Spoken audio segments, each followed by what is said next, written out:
Assalamualaikum warahmatullahi wabarakatuh. Sahabat sehat RSUD Banyumas, apa kabarnya hari ini? Semoga senantiasa dilimpahkan kesehatan dan kelancaran dalam segala aktivitas. Senang sekali pada hari ini kita bertemu kembali dalam acara Dopokan Putri Domas seputar materi dan informasi dokter dan orang-orang mumpuni di RSUD Banyumas. Dopokan pada hari ini akan membahas tentang pemanfaatan buku KIA bagi kesehatan ibu dan bayi. Pada hari ini telah hadir di sebelah kanan saya seorang narasumber yang ahli di bidangnya. Beliau adalah Bu Bidan Dewi Nurhayati, ahli media kebidanan. Selamat pagi Bu Bidan Dewi. Selamat pagi Mbak Vika. Apa kabarnya hari ini Bu? Alhamdulillah baik. Alhamdulillah, sehat ya Bu ya? Alhamdulillah. Hari ini kita mau dopokan lagi nih Bu. Kita akan membahas tentang buku KIA, buku warna pink yang selalu dibawa oleh ibu hamil itu loh Bu. Bu Dewi, sebenarnya apa sih buku KIA itu? Baik Mbak Vika. Jadi begini sahabat sehat semua. Buku KIA adalah buku kesehatan ibu dan anak, di mana buku KIA tersebut berwarna pink sesuai dengan bukunya. Kemudian buku tersebut berisi tentang informasi kesehatan dari ibu hamil, bersalin, nifas, sampai dengan bayi baru lahir usia 0 sampai dengan 5 tahun. Di mana buku KIA tersebut juga berisi tentang imunisasi bayi. Kemudian buku tersebut berisi tentang informasi kesehatan ibu bayi dan juga perkembangan bayi. Dan juga buku KIA berisi tentang informasi cara memelihara dan merawat kesehatan ibu dan bayi. Gitu Mbak Vika. Wah, ternyata luar biasa sekali buku KIA itu ya Bu. Kemudian mungkin apa sih Bu? Itu kan menyangkut tentang informasi kehamilan ya Bu. Contoh informasi kehamilan seperti apa sih Bu yang ada di buku KIA itu? Baik Mbak Vika, di sini saya akan sedikit menjelaskan tentang apa saja sih isi buku KIA tersebut. Jadi untuk cover buku KIA tersendiri itu adalah berwarna pink. Ya, di sini ada covernya, kemudian di sini ada stiker, yaitu stiker P4K. Di mana stiker P4K adalah perencanaan, persalinan, dan pencegahan komplikasi. Stiker ini wajib dipasang di rumah untuk yang terdapat ibu hamil. Karena stiker ini memuat berbagai identitas dan juga ada tempat persalinan, pendamping persalinan, transportasi, dan calon donor darah. Dari stiker ini kemudian di sini ada identitas dari ibu yang mau bersalin. Di sini ditulis semua identitasnya lengkap, harus diisi oleh tenaga kesehatan. Kemudian di halaman selanjutnya di sini ada pernyataan ibu keluarga tentang pelayanan kesehatan ibu yang sudah diterima. Jadi setiap ibu hamil yang memeriksakan kehamilannya wajib diisi di sini hasil pemeriksaan tersebut. Baik pemeriksaan di puskesmas maupun di rumah sakit. Ini pencatatannya di sini ada semua. Pencatatan awal. Dari trimester 1, trimester 2 sampai trimester 3. Kemudian di sini ada kartu kontrol minum dan tanda tangan pada ibu hamil. Yang dimaksud adalah ibu hamil meminum vitamin, kemudian ditandatangani di sini untuk mengantisipasi pencegahan pada anemia ibu hamil. Jadi wajib meminum vitamin tambah darah. Untuk menyambut persalinan agar aman dan selamat, di sini ada vaskes. Kemudian ibu hamil menggunakan asuransi apa untuk kendaraan, kemudian untuk donor darah yang tersedia dan untuk rujuk ke rumah sakit di sini harus sudah tercatat ya dari awal ibu hamil.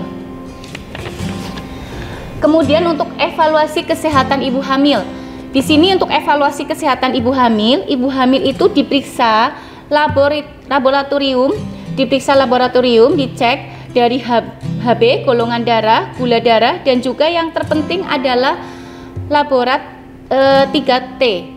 Jadi ini pemeriksaan gratis diperiksa di puskesmas. Untuk pemeriksaan laboratorium, di sini diperiksa di puskesmas. Ini pemeriksaannya gratis. Di sini diperiksa HIV, sifilis, kemudian hepatitis B. Berarti buku KIA itu memang harus selalu dibawa saat kontrol ya Bu Bidan? Ya, harus dan wajib karena itu untuk pemeriksaan kehamilan. Bu Bidan Dewi mau tanya lagi nih, berarti buku KIA ini bisa juga dijadikan screening kesehatan ya Bu? Bisa.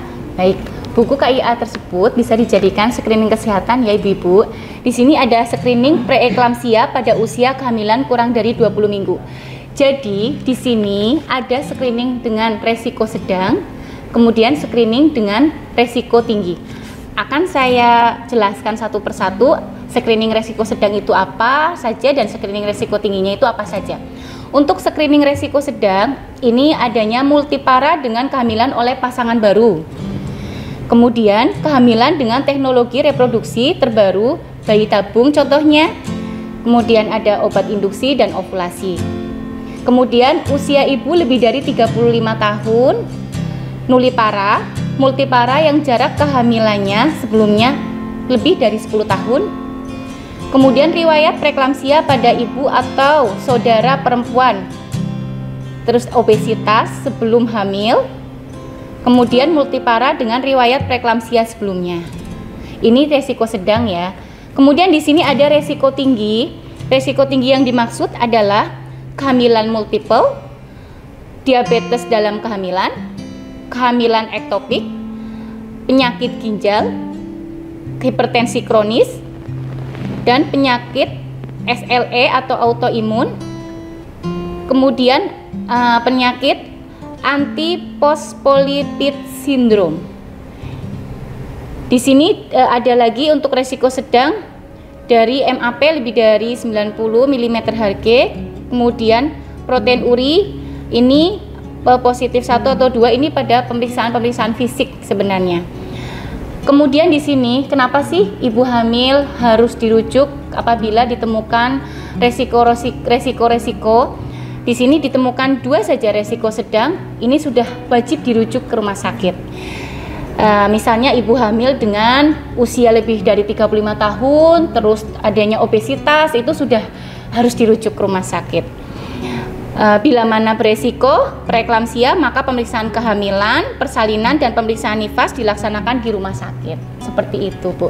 Kemudian di sini juga ada riwayat kehamilan sebelumnya. Ini sudah terdapat screening di sini. Jika terdapat riwayat kehamilan sebelumnya, ada hipertensi, jantung, TB, asma, hepatitis, sifilis, juga wajib dirujuk ke rumah sakit. Seperti itu Mbak Vika. Oh baik, terima kasih. Berarti di setiap lembarnya itu ada informasi pentingnya ya Bu Bidan ya? Ada Mbak. Jadi di informasi buku KIA itu betul sekali ya Mbak Vika.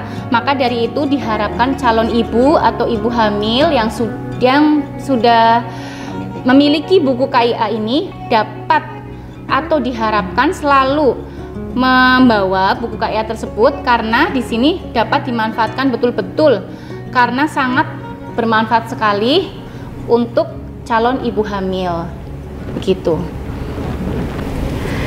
Selain dibawa saat kontrol, mungkin buku KIA ini harus dibawa saat apa Bu? Ya, pada saat perjalanan jauh itu juga bisa dibawa, dikarenakan buku KIA ini itu untuk dijadikan informasi kesehatan ibu hamil, jadi tetap dibawa, ditaruh tas juga nggak berat kok bukunya. Gitu ya Mbak. Berarti untuk antisipasi nggih, barangkali nanti sewaktu-waktu terjadi kegawat daruratan atau terjadi kejadian yang tidak diinginkan, jadi sudah ada informasi yang dibawa nggih tentang riwayatnya. Kemudian karena informasinya kan banyak ya Bu, tapi kok kayaknya buku KIA ini kan tebel, mungkin ada tips untuk bisa mempelajari buku KIA ini seperti apa Bu? Baik, jadi begini Ibu-ibu, berkaitan dengan buku KIA ini, pemerintah Kabupaten Banyumas sedang merencanakan program membaca buku KIA dengan program Sedina Selembar Biyunge Slamet Bayine Waras. Sedina Selembar Biyunge Slamet Anake Waras, itu program apa sih Bu? Jadi sebuah program ini akan dilaksanakan melalui forum dari PKK, Posyandu, kegiatan-kegiatan lainnya. Gerakan ini adalah wujud dari perhatian pemerintah terhadap angka kejadian kematian ibu dan angka stunting yang ada di Kabupaten Banyumas. sehingga kehamilan itu bisa dicegah dan ibu dan calon bayi bisa menyempatkan membaca buku ini sehingga kehamilan dan angka kejadian stunting bisa dicegah atau dikurangi. Dalam buku tersebut terdapat banyak petunjuk-petunjuk kesehatan dari makanan sehat, cara merawat ibu pada saat hamil, kebersihan ibu hamil, terus untuk menyusui bayinya juga sampai dengan usia 6 bulan. Baik Ibu, nah kalau buku KIA itu kan tidak hanya untuk ibu hamil ya, itu juga untuk persalinan ya Bu ya. Nah ketika ada persalinan kemudian bayinya tuh 2 kembar, itu bagaimana Bu? Kan bukunya cuma 1, nanti pencatatannya seperti apa nggih? Baik, kalau ibu dengan kehamilan kembar, untuk pemberian buku KIA itu nanti pada saat bayi baru lahir diberikan 1 buku KIA lagi untuk pencatatan perkembangan bayi yang kedua. Jadi ibu mempunyai 2 buku KIA. Oh begitu, berarti buku KIA-nya ada 2 ya Bu? 2. Kemudian buku KIA ini sebetulnya bisa dimanfaatkan untuk semua ibu, untuk semua kelahiran dengan berat badan bayi yang mungkin prematur ya, kurang dari 2,5, itu juga menggunakan buku ini atau seperti apa Bu pencatatannya? Baik, untuk penggunaan bayi prematur yang lahir kurang dari 2.500 gram menggunakan buku KIA khusus bayi kecil. Jadi bukunya seperti ini. Di sini akan tercatat untuk bayi-bayi yang lahir prematur. Ini di sini biasanya digunakan pada saat rawat di kamar bayi atau di ruang perinatologi sampai dengan bayi tersebut selesai rawat, kemudian dikembalikan ke pasiennya, keluarga pasien, serta disampaikan ke Bu Bidan untuk dikoreksi sampai dengan usia kehamilan 50 minggu dan dikoreksi 10 minggu. Jadi yang dimaksud nanti kelanjutannya itu tetap di bidan desa yang mengoreksinya, tetap ada pencatatan dari perkembangan berat badan, panjang badan, lingkar kepala, tetap tercatat di sini. Kemudian kalau sudah selesai untuk usia koreksi, lanjut dengan buku KIA yang pink sampai dengan bayi usia 5 tahun. Gitu Mbak. Oh begitu, berarti ketika mungkin dia lahirnya kurang dari 37 minggu, nanti dilanjutkan dulu dengan buku KIA sampai usianya 50 minggu ya. Nanti baru dilanjutkan kembali lagi ke buku KIA sampai 5 tahun. Baik, mungkin yang terakhir nih Bu, ada pesan-pesan nggak Bu untuk ibu hamil, ibu yang punya bayi dan balita terkait dengan penggunaan buku KIA ini Bu? Terima kasih Mbak. Baik sahabat sehat RSUD Banyumas, manfaat buku KIA ini banyak sekali ya, karena di buku KIA ini terdapat banyak informasi kesehatan untuk ibu baik dari kehamilan, persalinan, nifas, dan perkembangan bayi bahkan imunisasi.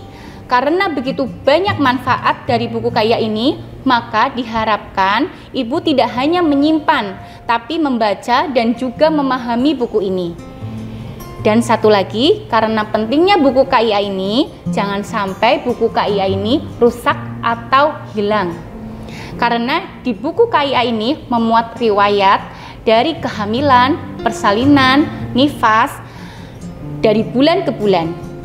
Dan perlu diingat juga, buku KIA ini diperlukan saat ibu mau bersalin, baik di puskesmas maupun di rumah sakit. Dan jangan lupa, buku KIA ini selalu dibawa saat pemeriksaan kehamilan. Aja kelalen, sedina selembar, biunge slamet, anake waras. Sekian, terima kasih. Baik, terima kasih Bu Bidan Dewi. Materi yang sangat menarik tentunya. Jangan lupa pesan dari Bu Bidan Dewi, sedina selembar, biunge slamet, anake waras. Terima kasih kepada sahabat sehat RSUD Banyumas yang telah mengikuti kegiatan Topokan pada hari ini. Mari selalu ikuti acara ini di lain waktu dengan materi dan dengan narasumber yang berbeda. Jika sahabat RSUD Banyumas ingin memberikan saran terkait dengan tema, kemudian isian materi yang akan kita bahas, silahkan tulis di kolom komentar. Jangan lupa untuk like, share, dan subscribe. Terima kasih. Wassalamualaikum warahmatullahi wabarakatuh. Salam sehat.